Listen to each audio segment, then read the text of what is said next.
We have an announcement finally on whether cell phones cause cancer. It's something that could affect all of us and our children. Scientists from the World Health Organization have been reviewing studies for the last week or so. I want to bring in our senior medical correspondent, Elizabeth Cohen, who joins us live with the findings. Essentially, what did they find? The World Health Organization says that the radiation from mobile devices like cell phones is a possible carcinogen to humans.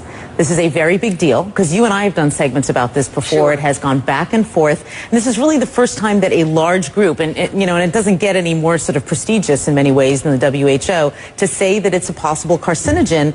It puts it in the company of several other kinds of things. And so I want to tell you what it is, and I think that might give people an idea of what we're talking about. It puts it in the company of things like lead is also a possible carcinogen, according to the WHO, as well as engine exhaust and chloroform.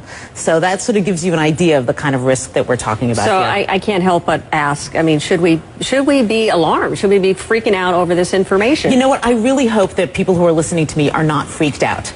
For two reasons. One, they won't do the right thing, and we'll talk about what the right thing is in a minute. And two, they'll panic, and that's kind of silly because all these years we've been on cell phones and holding them to our heads, which is what we're talking about as being bad. That's done. You can't do anything about that. And if you're on the phone right now, you don't need to drop it. You know, it's not that kind of a carcinogen. It's a kind of a carcinogen, or allegedly, possibly, that would build up over time. One phone call, doctors tell me, is not going to give you cancer. So what should we be doing? With this new information, what on earth should we be doing now? We are so lucky that there is something that we can do, because a lot of medical problems we can't, but we're lucky that there is something, and I am holding it in my hands right now. You use a device to keep that phone away from your head. Okay, I'm going to make it very simple. This is what experts that I talk to don't want you to do. This radiation is very close to your head.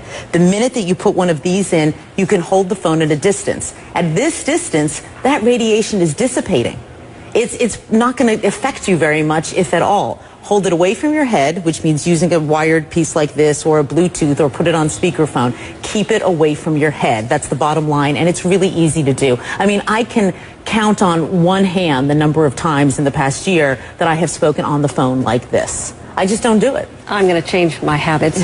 Do you have any idea, or did WHO say anything about whether or not it can be on your body, on your person, in a pocket, in a holster, anything like that? Did they weigh in at all? WHO really focused on gliomas, which are brain tumors, because that's what a lot of the studies have been on. But Suzanne, I've certainly spoken to experts who say that they themselves do not carry it on their bodies, that they figure why take that risk?